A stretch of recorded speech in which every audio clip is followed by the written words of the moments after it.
വയനാട്ടിലെ ചൂരൽമലയിൽ വയനാട്ടിലെ ചൂരൽമലയിൽ കേന്ദ്ര സർക്കാർ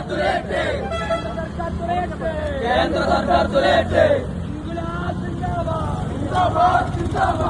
വയനാട് ചൂരൽമലയിലും മുണ്ടക്കയിലും ഉണ്ടായ ഉരുൾപൊട്ടലിൽ ജീവഹാനി നോക്കിയാലും വീടും സ്ഥലവും നഷ്ടപ്പെട്ടവരുടെ എണ്ണം നോക്കിയാലും രാജ്യത്ത് തന്നെ ഇത്തരം ഒരു ദുരന്തം അപൂർവമാണ്. ഇത്തരം ദുരന്തങ്ങളിൽ നിന്ന് നാടിനെ കരകയറ്റാൻ സാധാരണഗതിയിൽ കേന്ദ്ര ഗവൺമെന്റ് സഹായം പതിവാണെന്ന് ഡിവൈഎഫ്ഐ പ്രവർത്തകർ പറയുന്നു. കേന്ദ്ര സർക്കാരിന്റെ നടപടിയിൽ പ്രതിഷേധിച്ചാണ് മലപ്പുറം ജില്ലയിൽ മേഖലാ കേന്ദ്രങ്ങളിൽ ഡിവൈഎഫ്ഐ പ്രതിഷേധം സംഘടിപ്പിച്ചത്.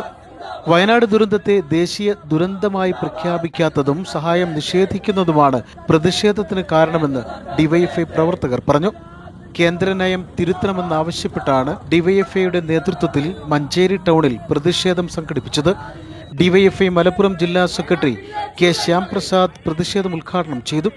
ജില്ലാ ട്രഷറർ പി മുനീർ തൃപ്രങ്ങോട്, ജില്ലാ ജോയിന്റ് സെക്രട്ടറി സി ഇല്യാസ്, ജില്ലാ vice president E Lineesh Karuvarakundu എന്നിവർ പ്രതിഷേധത്തിന് നേതൃത്വം നൽകി. News bureau, Manjeri.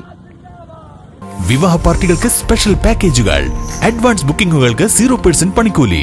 Athulya gold and diamonds, Valanchery road, Koppam.